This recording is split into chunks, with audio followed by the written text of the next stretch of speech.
जातीय जनगणना जब से हुआ है भैया बवाल मचा हुआ है। तमाम तरह का जो चीजें हैं सोशल मीडिया पर, न्यूज चैनलों पर लगातार वायरल हो रही हैं। हमारे साथ खुशबू जी हैं, बात करेंगे जातीय जनगणना को लेकर। भी तो न्यूज चैनल चलाती हैं, आप भी अनेक तरह का जो सोशल मीडिया पर जो अफवाहें हैं उसका क्वेश्चन राइज तो जरूर करती होंगी।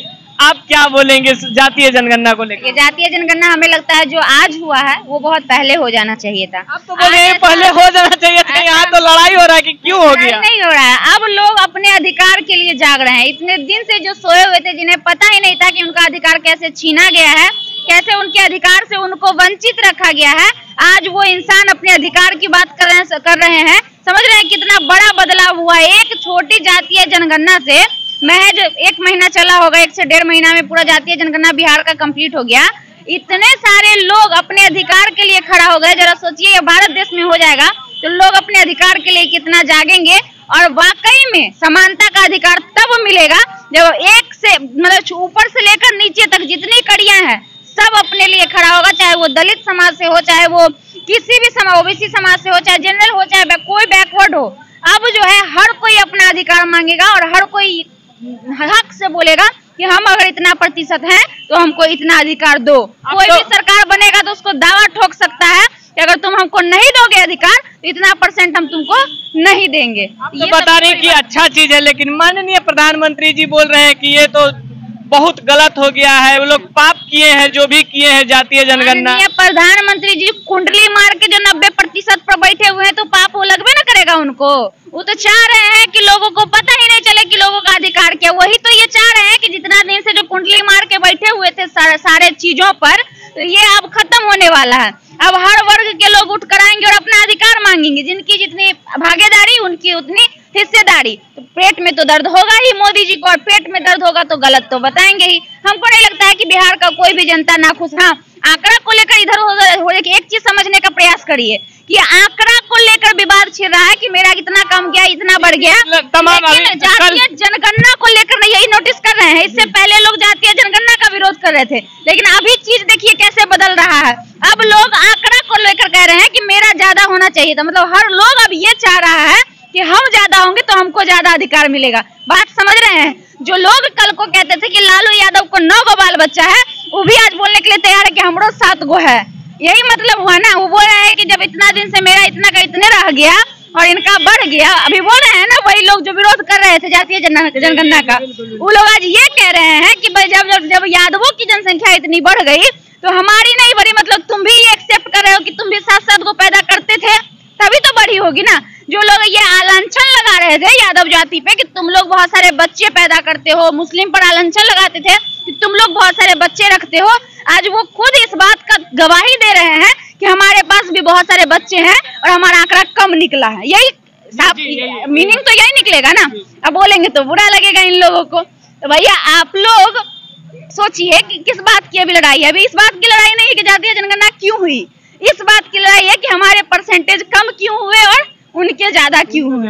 तो ठीक है भाई, देखिए गड़बड़ी थोड़ा बहुत हो सकता है, हम इस बात का दावा नहीं करते हैं। हो सकता है थोड़ा बहुत आंकड़ा इधर उधर हुआ होगा। पहली बार इतिहास में पूरे आज से नहीं ना आजादी 70-75 सालों में पहली बार जातीय जनगणना हुआ है। हो सकता है थोड़ी बहुत इधर उधर हुई होगी, लेकिन एक चीज समझिए जो लोगों को बिल्कुल भी समझ में नहीं आ रहा। लोग कह रहे हैं कि हम आगे बढ़े तो मेरी जनसंख्या बढ़े। वाकई जनसंख्या बढ़ी 13 करोड़ है, लेकिन सारे लोगों का औसत भी तो उसी प्रकार से बढ़ेगा। औसत में आसमान जमीन का फासला कैसे आ जाएगा? % तो 100 ही रहेगा ना, 200% नहीं ना हो जाएगा।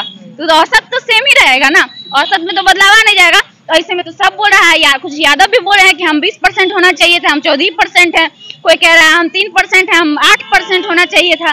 तो ठीक है भाई, बदलाव आया, आज आपको पता चला, अगली बार फिर होगा। ऐसा थोड़ी ना कि एक बार हो गया दोबारा कभी जीवन में। % का लड़ाई शुरू हो गया है।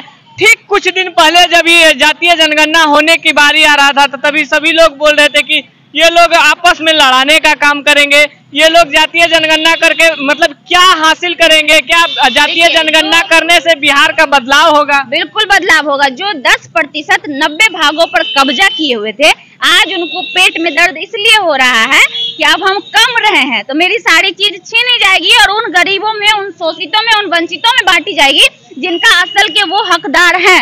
तो सबसे ज्यादा प्रॉब्लम उन लोगों को इसीलिए हो रहा है और अपने आप को ज्यादा बताने का प्रयास कर रहे हैं कि थोड़ा सा ज्यादा हो जाएंगे तो कुछ तो मेरे पास बचा रहेगा। भैया बहुत तुम लोग शोषितों का खा लिए, पका लिए, अब वो नहीं चलेगा।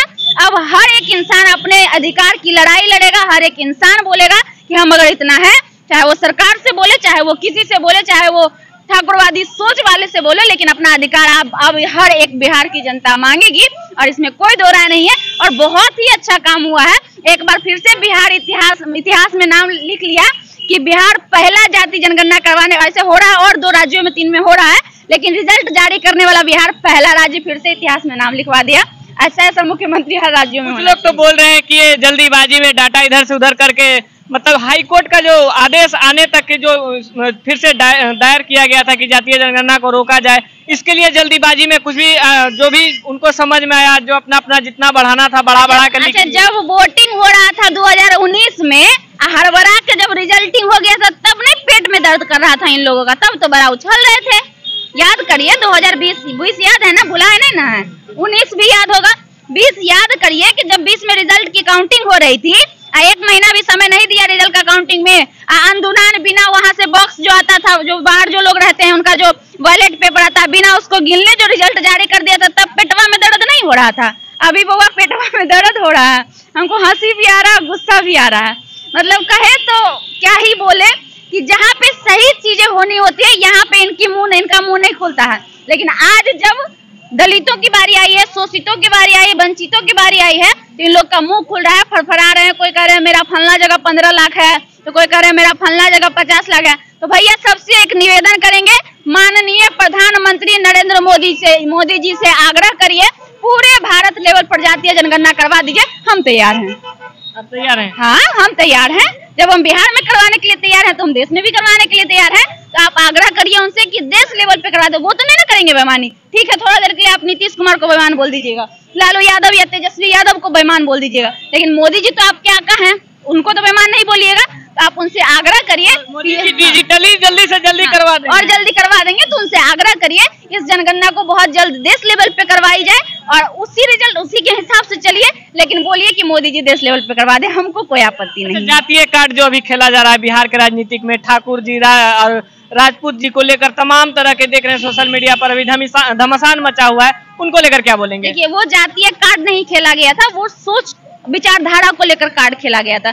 अभी भी हमारी लड़ाई, बार बार हम समझा रहे हैं दर्शकों की, हमारी लड़ाई विचारधारा की है, किसी पर्सनल व्यक्ति से लड़ाई नहीं होती है। क्योंकि आप भी जानते हैं कि पर्सनल व्यक्ति उससे लड़ाई होती है जो मेरे पड़ोसी होते हैं, जिससे ऊंच नीच हो जाती है। चाहे कोई मेरा 1 कट्ठा जमीन हड़प लिया तो वो पर्सनल लड़ाई होती है। वो पर्सनल लड़ाई देश के लेवल पे कभी नहीं हो सकती है, राज्य के लेवल पे कभी नहीं हो सकती, क्योंकि वहाँ पे विचारधारा की लड़ाई पार्टी लेवल पे कभी नहीं हो सकती है। नोटिस करिएगा कि जितने भी नेता रहते हैं एक दूसरे को अगेंस्ट बोलते हैं, लेकिन जब भी कोई पार्टी होता है, जैसे G20 हुआ, तो मोदी जी और नीतीश जी एक साथ खड़े दिखे ना, दिखे ना। तो कहने का ये मतलब है कि वहाँ पे आपसी लड़ाई रहता तो फेटाफेटी हो जाता कि नहीं? दो दुश्मन कभी एक साथ रह सकता है? नहीं रह सकता। तो हमारी आपसी दुश्मनी नहीं है, हमारी विचारधारा की लड़ाई है, सदियों से जो चलता रहा उसको बदलने की लड़ाई है। और आज फिर से वो साबित हो गया कि 100 में 90 शोषित है, शोषित ने ललकारा है, धरती राजपाट में 90 भाग हमारा है। और ये साबित हो गया फाइनली बिहार में, क्योंकि आप जान रहे हैं कि 90% बैकवर्ड का जनसंख्या है, मात्र 10% सवर्णों की जनसंख्या आई है। तो अब जो तुम 90% पे कुंडली मार के बैठे हो वो नहीं चलेगा। कहाँ नहीं बैठा है जी? आप चले जाइए हाईकोर्ट में, 90% वो लोग बैठा हुआ है। आप शिक्षा विभाग में चले जाइए, 90% वो लोग बैठे हुए हैं। आप सुप्रीम कोर्ट में चले जाइए, 90% वो लोग बैठे हुए। क्यों? हम लोग कहाँ जाएंगे? हम लोग पढ़े लिखे नहीं, हमारे बैकवर्ड में पढ़े लिखे लोग नहीं हैं। यहाँ उस समय में भीमराव अंबेडकर पूरा संविधान लिख दिया, तुम अभी की बात कर रहे हो, अभी हम नहीं पढ़े हुए हैं। जब पढ़ाई कहाँ से कहाँ पहुँच गया, लोग यहाँ IPS लोग हर रोज बन रहे हैं, अच्छे लड़कियां बन रही है। अभी भी UPSC में सब लड़कियां टॉप की है, तो वहाँ पे हमारा अधिकार नहीं है वहाँ जाने का। तो तुम जो इतने दिनों से हड़प के बैठे हुए हो, वो अधिकार अब हम लोग लेंगे। चलिए, बहुत बहुत धन्यवाद खुशबू जी, अपना कीमती समय दिए। आप लोग कितना परसेंटेज में है कमेंट बॉक्स में जरूर बताइएगा। बाकी बिहार की जातीय जनगणना के बारे में क्या सोचते हैं, अपना राय जरूर दीजिएगा।